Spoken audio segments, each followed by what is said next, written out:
하나님 말씀에 집중해 보겠습니다. 오늘 말씀은 열왕기상 19장 9절부터 18절까지 말씀입니다. 제가 봉독해 올리겠습니다. 엘리야가 그곳 굴에 들어가 거기 머물더니 여호와의 말씀이 그에게 임하여 이르시되 엘리야야 내가 어찌하여 여기 있느냐. 그가 대답하되 내가 만군의 하나님 여호와께 열심히 유별하오니 이는 이스라엘 자손이 주의 언약을 버리고 주의 제단을 헐며 칼로 주의 선지자들을 죽였으며오며 오직 나만 남았거늘 그들이 내 생명을 찾아 빼앗으려 하나이다. 여호와께서 이르시되 너는 나가서 여호와 앞에서 산에 서라 하시더니 여호와께서 지나가시는데 여호와 앞에 크고 강한 바람이 산을 가르고 바위를 부수나 바람 가운데에 여호와께서 계시지 아니하며 바람 후에 지진이 있으나 지진 가운데에도 여호와께서 계시지 아니하며 또 지진 후에 불이 있으나 불 가운데에도 여호와께서 계시지 아니하더니 불 후에 샘이 한 소리가 있는지라. 엘리야가 듣고 겉옷으로 얼굴을 가리고 나가 굴 어귀에 섬에 소리가 그에게 임하여 이르시되 엘리야야 내가 어찌하여 여기 있느냐. 그가 대답하되 내가 만군의 하나님 여호와께 열심히 유별하오니 이는 이스라엘 자손이 주의 언약을 버리고 주의 제단을 헐며 칼로 주의 선지자들을 죽였으며오며 오직 나만 남았거늘 그들이 내 생명을 찾아 빼앗으려 하나이다.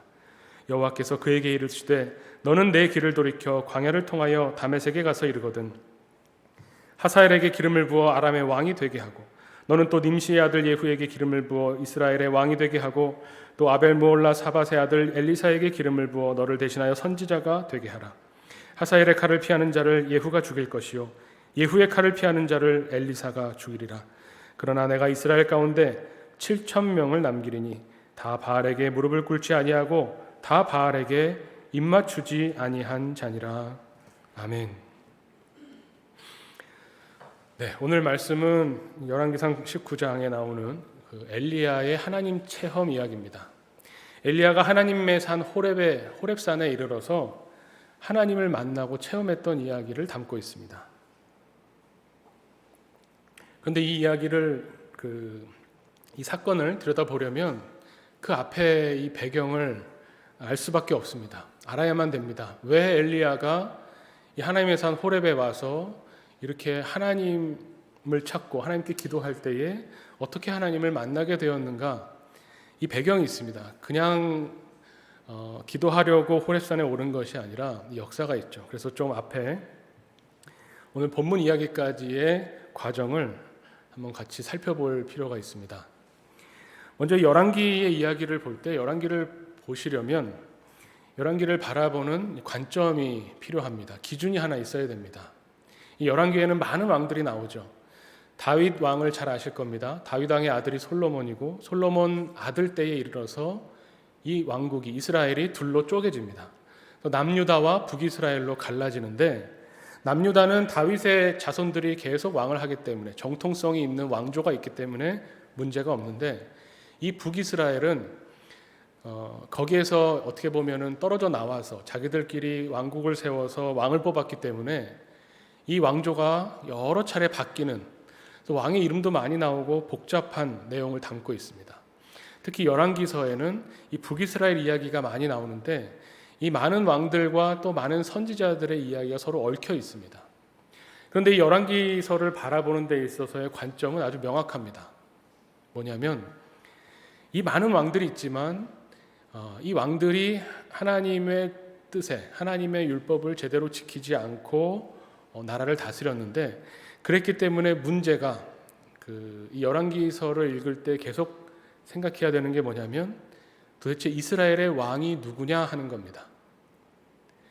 이스라엘의 왕이 하나님이냐 아니면 이스라엘의 왕이 저 인간 아하방, 오므리 왕 이런 사람이냐 혹은 이스라엘을 다스리는 통치하는 이 세력이 과연 누구이냐 여기에 대한 질문을 가지고 내용을 보면 이 두 가지 가치관, 이 두 가지 세계관이 계속 충돌하고 있는 것을 보게 됩니다. 남유다도 그렇지만 특히 북이스라엘의 역사를 보면 선지자들이 왜 그렇게 일어나서 외쳤냐? 이스라엘의 왕들이 자기가 왕이라고 생각하고 나라를 다스리려고 할 때 선지자들이 일어나서 이스라엘의 왕은 하나님이시다라고 하는 것을 선포했다는 겁니다.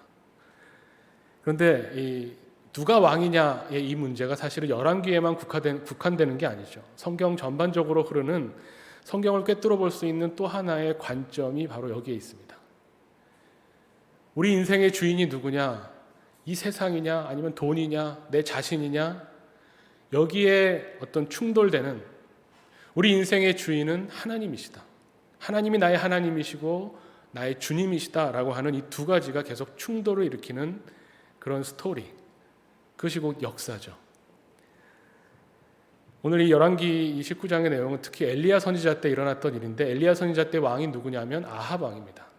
근데 이 아합 왕은 북이스라엘의 역사 가운데서 가장 악한 왕으로 손꼽힙니다.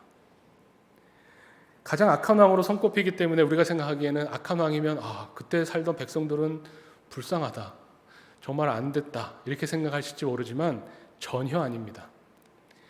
아합 왕이 악하다고 하는 것은 이 선지자들의 시각인 겁니다. 성경의 관점에서 아합 왕은 악합니다. 왜냐하면 하나님의 뜻과 멀었기 때문에 그렇죠. 그런데 아까 말씀드린 이 충돌의 관점에서, 세상적인 관점에서 아합 왕을 보면 북이스라엘 역사상 가장 융성했던, 북이스라엘이 가장 강성했을 때의 왕입니다. 강성했을 때 왕이 된 게 아니라 왕이 돼서 가장 강성하게 만든 사람입니다. 군사적으로나 경제적으로나 정치적으로나 사회가 안정되고 생활이 윤택해지고 주변의 많은 나라들과 관계에 있어서 강한 나라로, 강한 왕국으로 우뚝 섰던 때가 바로 이 아합 왕 때입니다. 아합 왕은 유명한 그 부인 있죠. 아합 왕의 왕비 이세벨입니다. 이 이세벨이라는 여인은 어떤 사람이냐면 주변에 옆에 있는 시돈에 있는 왕의 딸입니다. 그러니까 그 공주죠.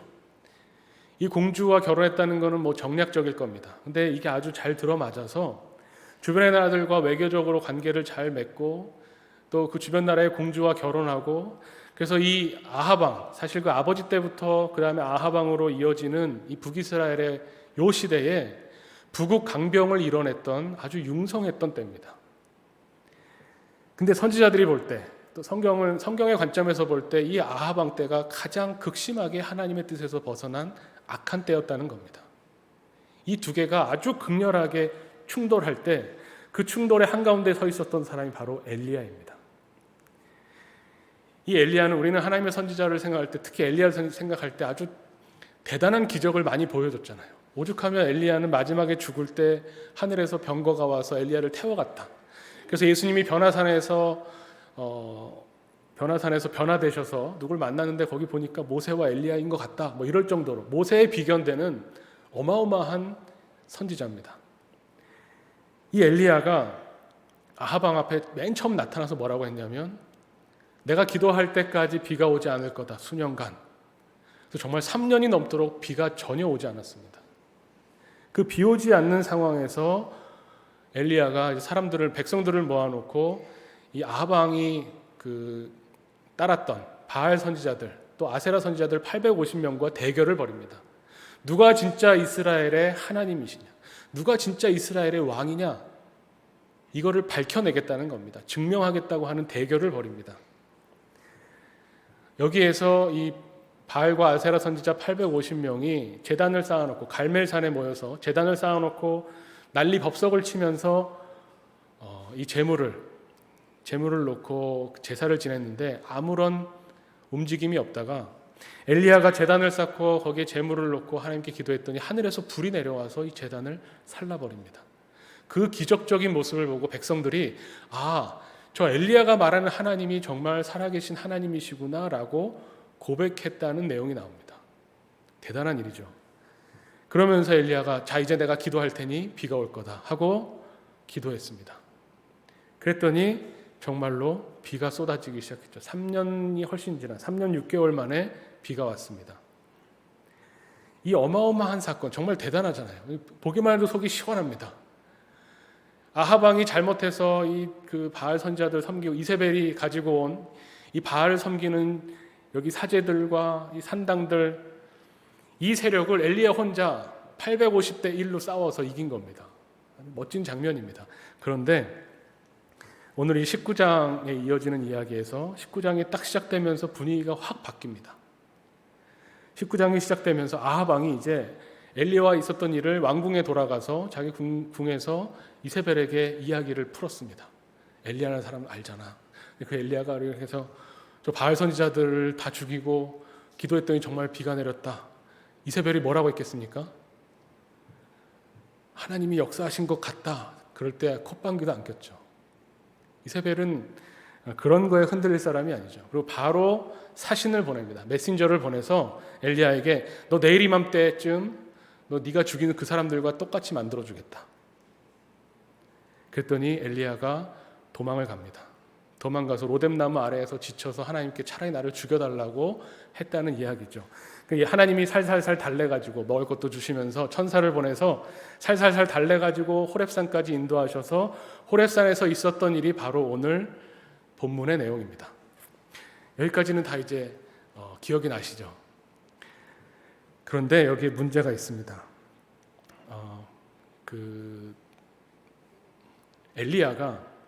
엘리야가 바알 선지자, 아세라 선지자 850명과 대결을 벌여서 이겼다.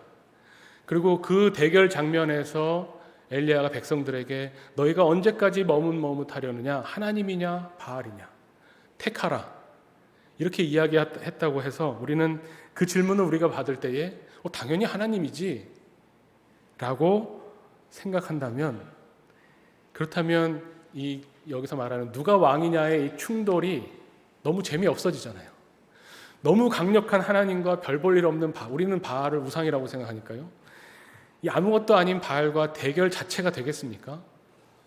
사실 우리가 생각하는 것보다 누가 왕이냐, 하나님이 왕이냐, 눈에 보이는 권력을 가진 왕이 왕이냐, 혹은 바알이 정말 하나님이냐라고 하는 이 대결에 있어서 백성들이 거기에 대해서 한마디도 하지 못할 정도로, 누구를 선택해야 될지 모를 정도로 사실은 바알과 이 세상이 강력하다는 겁니다. 이 엘리야가 쫓겨오기 전으로 가보죠. 이 이세벨이 엘리야에게 사람을 보내서 내일 죽일 거다라고 이야기를 했는데, 이걸 보면 이세벨이라는 영이 정말 대단한 사람이구나를 알게 됩니다. 이 바알이라고 하나님이냐 바알이냐 할 때 이 바알, 어떻게 보면 성경에 다르게 표현하면 공중권세 잡은 자들, 우리의 생각보다 훨씬 더 강력하죠. 이 아하방이나 이세벨만 해도 벌써 대단합니다. 특히 이세벨이 대단한데요. 이 여인이 성경에서는 이 뒤에 신약에 가서도 이세벨이 악녀의 상징으로 나오는데, 사실 이 여인은 세상적인 관점에서 보면 정말 뛰어난 여인이고 강철 같은 의지를 가진 여인이고 정치적 수완이 뛰어난 사람입니다. 오늘 이 장면만 해도 이세벨이 아하방의 이야기를 다 듣고 처음에 한 게 뭡니까? 메신저를 보냈어요. 그리고 내일 너를 죽이겠다고 이야기했습니다. 여기서 의문이 들지 않으세요? 왜 내일일까? 지금 칼잡이를 보내면, 군사를 지금 보내면 바로 죽일 수 있는데 군사를 보내지 않고 메신저 한 명만 딸랑 보냈습니다. 그래서 내일 죽이겠다고 말했습니다. 그 말은 뭔가요? 오늘 밤에 도망가라는 얘기죠. 대단한 사람입니다. 오늘 밤에 너 도망가라. 이 엘리야를 죽이는 게 목적이 아닙니다. 이세벨이 그 정도 수준의 사람이 아니에요. 이세벨은 그야말로 어떻게 성장했냐면, 그 옆에 주변에 시돈이라고 하는 나라의 공주로 자랐다고 했죠. 거기서 보고 자란 이 왕족의 문화가 있습니다. 나라를 다스리려면 어떻게 해야 되는지를 보고 배우고 자랐습니다. 이스라엘을 제외한 그 주변에 이 동양 문화권의 왕국들은 어떠냐면 왕이 곧 신입니다. 중국만 해도 황제는 천자잖아요. 왕이 곧 신인 나라에서 모든 나라의 모든 소유와 모든 백성이 자기 소유였던, 내 것이다라고 생각했던 왕가에서 자란 이 이세벨이 볼 때 이스라엘로 딱 시집을 와서 아하방하고 결혼을 했더니 이 이스라엘이란 나라가 한심한 겁니다. 이스라엘은 어떤 왕국이냐면, 이스라엘의 왕이 누구냐를 아까 계속 충돌했다고 했잖아요. 사실 눈에 보이는 왕이 권력을 부리는 것 같지만 사실 이스라엘 백성들의 밑바탕에는 이 하나님의 말씀이 자리 잡고 있습니다. 왕은 어떤 존재냐면 하나님이 이스라엘의 왕이신데, 눈에 보이지 않는 이 하나님이 눈에 보이는 한 사람을 내세워서 이 사람이 하나님 대신 통치하는 겁니다. 대리자입니다.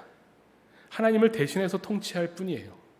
그렇기 때문에 하나님의 말씀, 하나님의 뜻을 거스르지 못하는 겁니다. 지금으로 말하면 군주제는 군주제인데 입헌 군주제 같은 형태의 나라입니다. 이세벨이 보면 이건 말도 안 되는 얘기입니다. 아니 왕인데, 당신이 왕인데 도대체 왜 하고 싶은 대로 못하는 거요? 그것을 나타낸 대표적인 이야기가 열왕기상 21장에 나오는 나봇의 포도원 사건입니다. 이 아합 왕이 이렇게 보니까 이 포도원이 너무 아름다운 땅이 있는 거예요. 그래서 이걸 가지고 싶었습니다. 땅 주인을 알아봤더니 나봇이라는 사람입니다. 그 사람 불러다가, 왕이니까 그 사람 불러다가 이 땅 나한테 넘겨라. 그랬더니 당장에 나봇이 뭐라고 합니까? 이거는 내 조상들로부터 내려온 땅입니다. 이러는 거죠. 이 하나님의 율법을 보면 땅은 어떤 것이냐면, 땅은 어떤 사람의 소유가 될 수 없습니다. 하나님의 것인데 하나님이 나눠주는 겁니다. 그래서 내가 조상부터 받았던 이 땅을 너무 힘들어서 팔았다면 50년이 지나면 다시 원래 땅 주인 집안에게 돌려줘야 됩니다. 그 말은 뭐냐면 이 땅은 하나님의 것이라는 거죠. 다만 잠시 빌려서 살고 있는 겁니다. 그러니 나봇이 이렇게 얘기했을 때 아합 왕이 어떻습니까? 이 사람도 아무리 약한 왕이어도 이스라엘에서 자랐잖아요. 하나님의 율법이 그러니 아이고 어떡하나, 너무 갖고 싶은데 근데 가질 수는 없고 어떡하나, 궁에 돌아와서 끙끙 앓고 있는 겁니다. 그 모습을 보고 이세벨이 가만히 있지 않은 거죠. 참 정말 좋은 부인입니다.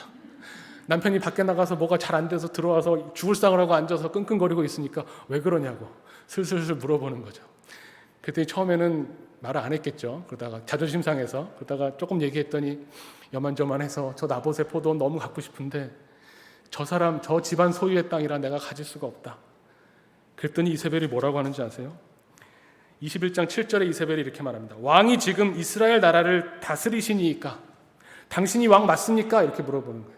당신이 왕이라면 당신이 이 이스라엘의 모든 영지가, 모든 땅이 다 당신 것인데 당신 왜 그거 하나 가지고 이렇게 끙끙 매고 있습니까? 그러면서 어떻게 하냐면 편지를 씁니다. 수완이 대단한 사람이에요. 편지를 써서 그 나봇이 속해 있는 마을 공동체 장로들에게 편지를 써서 위협하고 어떻게 죽여야 되는지 음모까지 다 알려줍니다. 그래서 거짓 증인을 세워서 나봇을 돌로 쳐 죽이고 결국 그 땅을 아합 왕의 소유로 만들어냈습니다. 대단한 여인입니다. 이 이세벨이 시집 와서 한 게 뭐냐면 딱 봤더니 이스라엘에는 이 선지자라는 사람들이 하나님 말씀을 전하는데 이 선지자들의 얘기를 들어보면 이스라엘의 왕은 하나님이라고 자꾸 주장하는 겁니다. 이세벨이 보면 말도 안 되죠. 이러면 나라 꼴이 뭐가 되겠습니까? 왕이 엄연히 여기 있는데 이 왕이 아니라 하나님이 왕이라고 소리치고 다니는 사람들을 그냥 두면 어떻게 되겠습니까? 나라가 어지러워지고 발전을 못하죠. 아마도 이세벨은 나라를 위한 결단을 했을 겁니다. 내가 시집 왔지만 이 이스라엘을 이 주역 주변에서 최고로 가는 강대한 나라를 만드는 데 협조해야지. 그래서 이세벨이 어떻게 했냐면 하나님의 선지자들을 잡아다 죽이고, 그리고 자신이 섬기던 자기 말을 잘 듣는 바알 사제들을 데려다가 왕의 식탁에서 같이 밥을 먹었습니다. 그 사건을 볼 때 이 이세벨이 종교심이 대단해서 바알을 너무나 사랑해서 그랬다고 생각한다면 너무 이세벨을 낮게 보는 거죠. 이세벨은 굉장히 정치적인 사람이고 하나님의 선지자를 칼로 잡아 죽였다는 것도 정치적인 목적과 이유입니다. 종교적인 이유가 아니에요. 바알이나 여러 신을 섬기는 사람들은 여호와 하나님 한 분 더 섬긴다고 문제될 게 하나도 없습니다. 근데 왜 하나님의 선지자들을 잡아 죽일 수밖에 없느냐? 이 기존 질서 체계를 망가뜨리거든요. 왕이 돼서 강력한 힘을 발휘해야 이 나라가 강성해지는데 그것을 방해하는 세력을 쳐내고 그 다음에 백성들에게 새로운 체계를 가르쳐 주는데 거기에 앞장서는 사람들이 바알 제사장들입니다. 이 바알 제사장들을 왕의 식탁에 불러서 먹였다는 것은 이 종교가 이 정치적인 왕 밑에 있다는 것을 가르쳐 주는 거예요. 내가 부르면 와서 여기서 밥 먹고 가라. 그런데 그거를 다 망가뜨리는 한 사람이 나타났으니 그 사람이 바로 엘리야죠. 근데 엘리야를 그렇게 했다고 해서 엘리야 바로 군사를 보내서 바로 엘리야를 쳐 죽이면 어떻게 됩니까? 지금 눈앞에서 하늘에서 불이 떨어져서 엘리야가 하나님의 선지자인 것을 보여줬는데 지금 눈앞에서 봤는데 바로 군사가 와서 엘리야의 목을 딱 쳐버리면 엘리야는 순교자가 됩니다. 그때부터는 엘리야가 외쳤던 그 하나님은 어떤 하나님일까? 지금 저 이세벨과 아합이 득세하는 것처럼 보이지만 저 하늘에서 불을 내리는 저 하나님이 가만히 있지 않을 텐데 막 동요하겠죠. 그러니까 이세벨이 사람을 슬쩍 보내서 엘리야에게 하는 얘기가 아닙니다. 사실은 내일 너 죽일 테니 도망가라 얘기하고 백성들을 보는 겁니다. 그럼 백성들이 어떻습니까? 지금은 눈앞에 불이 떨어진 걸 봤으니 하나님이 하나님입니다 고백했는데 조금 시간이 지나죠. 이세벨이 엘리야를 죽인다고 하네? 그럼 어떻게 될까? 하룻밤 잡니다. 아침에 일어나니까 배가 고프죠. 밥을 먹습니다. 밥 먹고 나서 또 생각해 봅니다. 어제 일은 이미 지나갔어요. 오늘 이세벨의 칼에 엘리야가 죽을까 안 죽을까 궁금해하면서 지켜봅니다. 처음부터 칼 들고 왔다면 막아줬을지 모르는 백성들이 하루가 지나니까 생각이 많아지는 겁니다. 오늘 말씀 19장 3절에 보면 엘리야가 이 형편을 보고 일어나 자기의 생명을 위해 도망하였다 이렇게 나오죠. 목숨이 아까워서 도망간 게 아닙니다. 그런 목숨이 아까운 사람이었으면 아방 앞에 가서 하나님 말씀 전하지도 못합니다. 엘리야가 도망갈 수밖에 없었던 것은 뭡니까? 이 형편을 본 겁니다. 저 이세벨의 저 정치적인 수완에 따라 춤추는 이 백성들, 마음이 왔다 갔다 하면서 하나님이냐 바알이냐 결정해라, 언제까지 머뭇머뭇할 거냐라고 했는데 여전히 머뭇머뭇거리면서 한마디도 대답하지 못하는 이 백성들, 오늘은 하나님 앞에서 영광 돌리고 찬양할 것 같이 찬양을 했던 그 백성들이 하루 딱 지나고 나니까 그래도 이세벨은 무서운데, 이세벨이 칼잡이 보내면 엘리야 죽을 것 같은데, 그런 눈으로 엘리야를 쳐다보고 있는 이 백성들을 보면서 이 형편을 보고 나니 낙심되는 겁니다. 절망하는 거죠. 그래서 하나님 앞에 가서 차라리 죽여달라고 합니다. 죽여달라고 하면서 나는 내 조상들보다 낫지 못하나이다. 내 선배들, 내 앞에 많은 선자들을 하나님께서 보내셨지만 이 백성이 하나도 변하지 않지 않았습니까? 내가 와서 하나님의 그 영광과 능력을 보여줬는데도 이 백성 하나도 안 변합니다. 나도 내 선배 선자들보다 나은 게 하나도 없습니다. 차라리 날 죽여주십시오. 내가 뭐 하려고 삽니까? 하나님의 일을 해서 이 백성들이 변화되는 꼴을 봐야 되는데 그게 안 되니 차라리 죽는 게 낫다고 하나님 앞에 하소연하는 겁니다. 그러면서 오늘 본문에 이제 호렙산까지 왔습니다. 오늘 본문에 뭐라고 하냐면 첫 마디가 이렇죠. 19장 10절에 내가 만군의 하나님 여호와께 열심히 유별합니다. 이 엘리야가 경험한 하나님은 어떤 분이냐면, 엘리야가 체험하고 엘리야가 믿는 하나님은 어떤 하나님이냐면 만군의 여호와 하나님인 겁니다. 만군의 여호와 하나님이란 말은 뭐냐면, 이 만군은 그냥 이스라엘의 군사가 많은 그런 만군이 아니라 온 우주, 온 이 지구상의 모든 피조물들, 이 만물이 다 하나님의 명령을 받는다는 뜻입니다. 그래서 만군의 하나님 여호와죠. 하나님이 원하시면 하늘에서 우박 불이 내리고 벼락이 치고 이 땅에 있는 모든 피조물들이 하나님 말씀 한마디에 다 움직일 텐데, 그런 만군의 하나님 여호와께 내가 열심히 유별나서 열심히 특심해서 하나님의 일을 하는데, 근데 하나님 이 꼴이 뭡니까? 라고 하나님 앞에 말하는 거죠. 내가 그렇게 했는데 이스라엘 자손이 주의 언약을 버리고 주의 제단을 헐며 칼로 주의 선자를 죽였으며며 오직 나만 남았거늘 그들이 내 생명을 찾아 빼앗으려 하나이다. 바로 이겁니다. 이세벨 어쩌고 얘기하는 게 아니라 이 백성들을 향해서 실망했기 때문에, 내가 이렇게 열심히 일했는데 아무 성과가 없었기 때문에 낙심한 겁니다. 이 백성들이 그 이세벨의 그 정치적인, 어떻게 보면 정말 정무적인 판단이 뛰어난 거죠. 어떻게 해야 이 백성들을 움직일 수 있고 어떻게 해야 왕으로서 통치할 수 있는지를 너무나 잘 아는 저 이세벨의 전략에 백성들이 홀딱 넘어가서 결국 하나님의 선지자들을 다 죽이고 하나님을 따르지 않고 하나님을 인정하지 않고 이제 나마저도 죽이려고 하니 하나님 이제 어쩌시겠습니까? 이렇게 얘기하는 거죠. 여기서 하나님을 체험합니다. 여기서 하나님을 체험하는데 하나님이 나타나시죠. 처음에는 크고 강한 바람으로 나타나셨습니다. 엘리야가 그 크고 강한 바람을 보고 뭐라고 생각했을까요? 제가 상상해 봅니다. 엘리야가 뭐라고 생각했을까? 크고 강한 바람 하면 떠오르는 게 있습니다. 뭐냐면 모세가 홍해 바다를 가를 때, 그 모세가 그냥 손을 얹었더니 바다가 쫙 갈라진 게 아닙니다. 한참 동안, 몇 시간 동안 크고 강한 바람이 불어서 그 바람이 바닷물을 밀쳐내서 바다가 갈라졌습니다. 이제 하나님이 크고 강한 바람으로 역사하셔서 모세 때 그 애굽의 철병거들을 저 크고 강한 바람으로 싹 쓸어버리신 것처럼 이제 이세벨과 그 악한 세력들을 하나님께서 크고 강한 바람으로 없애시겠구나 기대했는데 거기에는 하나님이 안 계셨습니다. 그 다음에 지진이 일어납니다. 땅이 막 갈라집니다. 모세가 광야를 지나는데 모세에 반역했던 사람들이 고라 일당이죠. 고라와 고라를 따르는 그 무리들이 왜 모세만 지도자냐라고 나왔을 때 하나님이 땅을 쫙 가르셔서 그 땅이 고라와 그 일당들을 완전히 삼켜버렸습니다. 이제 지진으로 저 아합 왕의 궁전을 아마 완전히 망하게 멸망시키시려나 보다 기대했는데 하나님은 거기 계시지 않았습니다. 불이 떨어집니다. 본인이 또 기도했더니 하늘에서 불이 내려왔잖아요. 근데 그 불 가운데서도 하나님이 역사하지 않으셨습니다. 그리고 났더니 세미한 소리가 들렸습니다. 우리 개역 개정에는 세미한 소리라고 나오는데요. 새 번역에는 부드럽고 조용한 소리 이렇게 나오고요. 공동 번역에는 조용하고 여린 소리. 아주 들릴락 말락한 작은 소리, 이 소리를 듣고 거기서 하나님을 체험합니다. 저는 이 엘리야의 이 하나님 체험이 마치 무엇과 같은가, 우리 몇 주 전부터 계속 우리 하나님 나라에 대한 비유를 같이 나눴습니다. 마태복음 13장에 나오는 하나님 나라의 비유를 함께 나누면서 제가 아주 인상 깊었던, 제가 꽂혔던 단어가 있는데 그게 뭐냐면 하나님의 나라는 나에게는 참 불만족스럽다는 겁니다. 하나님의 나라는 우리에게 있어서 굉장히 불만족스러워요. 그 대표적이었던 비유가 뭐냐면 가라지 비유였습니다. 우리가 사는 이 세상에 이렇게 악한 게 많은데 저 권력을 좀 잡았다고 약한 사람들 괴롭히고 말도 안 되는 짓들을 행하는 저 사람들을 하나님 왜 그냥 놔두십니까? 뽑아버리십시다. 그것이 우리의 마음이잖아요. 일꾼들이 와서 이거 뽑겠다고 할 때 하나님 뭐라고 하십니까? 가만두라 이렇게 말씀하십니다.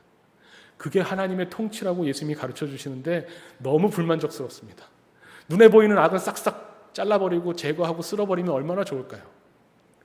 엘리야도 그랬을 겁니다. 만군의 여호와께서 나타나셔서 강한 바람으로 지진으로 불로 이 약한 이세벨과 아합 왕의 일당을 쓸어버리시면 좋지 않습니까? 라고 했는데 하나님은 아닙니다. 하나님의 통치는, 하나님의 방법은 이 부드럽고 여린 소리에 있었다는 겁니다. 엘리야가 하나님을 새롭게 경험합니다. 그동안 알던 하나님과 완전히 다른 하나님을 체험하고 있습니다. 우리가 복음서를 통해서 예수님의 말씀을 통해서 배우는 하나님의 나라, 하나님의 통치가 우리를 만족시켜주지 않습니다. 너무나 불만족스러워요. 왜냐하면 하나님은 우리를 만족시키려고 일하시는 분이 아니거든요. 하나님은 우리를 살리기 위해서 일하시는 분입니다. 제가 말씀드린 것처럼 누가 왕이냐, 하나님이 왕이냐 바알이 왕이냐, 하나님이 하나님이냐 바알이 하나님이냐를 선택해야 되는 그 경계선에 서 있는 이스라엘 백성들과 우리들은 이 사이에서 왔다 갔다 하는 겁니다. 머뭇머뭇하는 겁니다. 선택을 못 하겠는 겁니다. 생각보다 이 세상이 돌아가는 방식이 너무나 강력합니다. 그래서 그리스도인들은 이 세상이 어떻게 돌아가는지 잘 알아야 돼요. 그래서 신문을 보든 시사를 보든 이 세상이 돌아가는 작동 방식이 있습니다. 그래서 왜 특히 남성들이 신문이나 정치에 관심이 많죠. 정치에 관심 많으면 열심히 신앙생활 하면 되지 뭘 정치에 관심 갖느냐. 우리 생활에서 떨어뜨려 놓을 수가 없습니다. 정치라고 하는 건 이 세상이 돌아가는 작동 방식을 말하는데 어디에 힘이 있는가, 누가 권력을 가지는가, 그 힘이 어떻게 작동하는가, 이걸 모르고서는 이 세상이 얼마나 강력하고 힘이 있는지, 얼마나 또 악한지 모르기 때문에 나는 하나님을 선택했다고 생각하지만 그건 내 생각이고 나는 이 세상의 통치 아래 그냥 있는 겁니다. 예수님은 이것을 다르게 표현하셨어요. 사람은 두 주인을 섬길 수 없다. 하나님과 재물을 겸하여 섬길 수 없다. 이렇게 표현하셨죠. 여기서 말하는 재물이 여기 나오는 바알이나 여기 나오는 아합 왕이나 우리가 생각하는 이 세상이 돌아가는 이치나 똑같은 겁니다. 하나님을 선택할 것이냐, 재물을 선택할 것이냐, 하나님의 나라, 하나님의 통치를 선택할 것이냐, 이 세상을 선택할 것이냐, 우리는 그 경계선에서 계속 서 있는 그리스도인들입니다. 여기서 머뭇머뭇거리고 어떻게 할래? 라고 성경이 우리에게 질문을 던질 때 우리가 한마디도 대답하지 못하는 겁니다. 오늘 성경에 나오는 백성들의 말처럼. 그런데 하나님의 나라는요, 이렇게 강력한 지진이나 불로 임하시는 것이 아니라 하나님의 방법으로 확정되고 있다는 겁니다. 예수님의 비유에서 겨자씨 비유가 나오죠. 눈에 보이지도 않는 이 작은 겨자씨, 마치 이 세미한 소리와 같은 하나님의 통치 방식이 우리는 느끼지도 못하고 우리는 알지도 못하는데 어느새 자라서 무성해져서 새가 와서 깃드는 하나님의 통치 방식을 보여줍니다. 엘리야는 하나님 앞에서 이제 나만 남았습니다. 이 세상 아합 왕의 권력이 너무나 강력해서 저 바알신을 섬기는 사람들이 너무나 강력해서 나만 남고 다 죽었습니다 라고 할 때 하나님 뭐라고 하세요? 세미한 소리를 통해서 하나님을 만났을 때 하나님이 내가 바알에게 무릎 꿇지 않은 7,000명을 남기겠다. 현재 진행형이면서 미래를 바라봅니다. 지금 아니어도 괜찮습니다. 상상도 지금 1명이라고 생각하지만 나중에 7,000명이나 될 겁니다. 7,000배로 불어날 수 있다는 겁니다. 하나님은 하나님의 일을 하신다는 겁니다. 그런데 그것이 우리 눈에 보일 때는 일을 안 하시는 것 같아요. 엘리야가 하나님을 세미한 소리에서 체험하고 나서 하나님의 계시가 임했는데 뭐라고 하냐면 너 하사엘에게 가서 기름을 부어서 아람 왕으로 세우고 그럼 예후에게 기름 부어서 이스라엘 왕으로 세워라. 그리고 엘리사에게 기름 부어서 너를 대신할 선지자로 세워라 말씀하셨는데 엘리야는 예후를 얼굴도 못 봤습니다. 하사엘 만나지도 못했어요. 엘리야는 엘리사에게 찾아가서 기름을 부었습니다. 그리고 엘리사가 찾으면 한참 걸립니다. 저도 바로 뒤에 나오나 하고 봤더니 열왕기하 몇 장 가야 그 다음에 하사엘에게 기름 붓고 예후에게 기름 부어서 아합 왕조가 끝납니다. 엘리야가 하지도 못했습니다. 얼마나 느려 터졌는지 엘리야의 다음 엘리사 때 그것도 한참 뒤에 하나님의 일들이 이루어진 겁니다. 그런데 이게 하나님의 통치 방식이라는 겁니다. 우리를 만족시키려고 하나님이 일하시는 게 아니죠. 하나님이 천사를 보내서 엘리야에게 먹을 것을 주셔서 기운을 차리게 하셨는데 그것이 엘리야를 배부르게 하려고 주신 것이 아니라 하나님의 산까지 인도하게 하려고 하나님이 천사를 보내서 엘리야를 인도한 겁니다. 우리는 그런 사람들입니다. 내가 만족하기 위해서 나의 필요를 얻기 위해서 하나님과 함께하고 하나님과 관계를 맺는 것이 아니라 하나님이 어떤 분인지 내가 하나님을 선택해도 되는지 이 세상과 하나님을 놓고 그 경계선에서 어디로 가야 할지를 고민하는 사람이 그리스도인입니다. 근데 우리가 그 고민을 할 때 반드시 알아야 될 것이 있습니다. 하나님이 어떤 분인가죠. 뭘 알아야 제가 아까 말씀드린 것처럼 세상이 돌아가는 작동하는 방식을 알아야 내가 하나님을 선택한다는 것이 무슨 의미인지 알죠. 또 하나님이 어떻게 통치하시는지를 알아야 내가 하나님을 택할 것인지 세상을 택할 것인지를 결정하죠. 하나님이 하나님 자신을 보여주셨는데 그것이 바로 예수 그리스도를 통해서 보여주셨다는 겁니다. 우리가 왜 만족스럽지도 않은데 내 원대로 되지도 않는데 하나님을 택해야 됩니까? 하나님이 우리를 사랑하시기 때문에 그렇습니다. 예수 그리스도라는 분은 하나님의 사랑의 실체입니다. 하나님이 나를 사랑하시기 때문에 지극히 사랑하셔서 예수를 보내셔서 예수를 죽이시면서까지 나를 살리기 원하신 하나님의 그 사랑 때문에 둘 사이에서 머뭇 못하는 내가 하나님 앞에서 부끄러운 겁니다. 하나님을 택해야 되는데 하나님의 뜻이 어디 있는지 내가 찾아야 되는데 제가 어제 토요일 기도회 때도 잠깐 나눴지만 예수님이 이 본을 하나 보여주셨습니다. 예수님이 겟세마네 동산에서 기도하실 때에 마가복음 14장 36절에 이렇게 기도하신 모습이 나옵니다. 아빠 아버지여 아버지께는 모든 것이 가능하오니 이 잔을 내게서 옮기시옵소서. 그러나 나의 원대로 마시옵고 아버지의 원대로 하옵소서. 여기에 예수님의 갈등이 나오죠. 예수님이 믿는 하나님은 어떤 분이냐면 전능하신 하나님입니다. 만군의 여호와 하나님입니다. 하나님이 마음만 먹으면 예수님이 져야 될 이 십자가를 예수님 아닌 예수님에게서 이게 피하게 하실 수 있다는 걸 예수님이 압니다. 하나님은 그런 분이시니까요. 근데 이 십자가의 잔을 옮기는 게 예수님의 원하는 바라는 겁니다. 그래서 예수님이 기도하셨더니 내가 원하는 대로 하지 마시고 아버지가 원하는 대로 하시옵소서. 하나님의 능력이 어떠한가 보다 하나님의 뜻이 무엇인가를 선택하셨다는 겁니다. 예수님이 이 본을 보여주셨어요. 하나님께서는 다 가능하신 걸 내가 알지만 그렇지만 예수님이 보여주시는 우리에게 말씀하시는 믿음이라는 것이 무엇일까요? 다 가능한 전능하신 하나님, 만군의 여호와 하나님, 이 하나님이 분명하신데 그것보다 더 중요한 우리의 믿음은 나를 사랑하시는 아버지 하나님이라는 겁니다. 하나님이 나의 아버지시기 때문에 나를 사랑하시기 때문에 아버지의 뜻대로 하는 것이 나에게 더 좋다는 것을 믿는 겁니다. 그래서 의인은 믿음으로 사는 겁니다. 이 믿음, 하나님이 나를 사랑하시기 때문에 나는 세상이 아니라 하나님을 선택할 수 있습니다. 나는 하나님을 선택하겠습니다. 이 세상이 아무리 강력해 보여도 나를 사랑하시는 하나님을 선택해서 그 하나님의 뜻을 이루어드리는 길로 나아가겠습니다 하는 것이 예수님을 따르는 주님의 제자들의 모습입니다. 우리 세상에 나아가서 순간순간이 선택의 순간이 올 겁니다. 이 세상이 돌아가는 방식, 이 세상이 우리에게 가르쳐주는 어떻게 하면 세상에서 성공할 수 있는가 하는 너무나 쉽고 분명한 방법들이 있을지라도 우리는 하나님의 뜻이 무엇인지, 하나님의 나라가 어떠한 것인지를 선택하며 살아가는 예수님의 제자 공동체로 서기를 간절히 축원합니다. 함께 기도하겠습니다. 하나님 아버지 감사합니다. 우리가 이 땅에 살면서 세상을 선택할 것인지 하나님을 선택할 것인지 선택의 순간을 맞닥뜨릴 때가 많습니다. 주님, 그때마다 하나님의 말씀을 기억하게 하시고 또 주님이 보여주신 본을 기억하게 하셔서 주님이 행하신 대로 주님이 걸어가신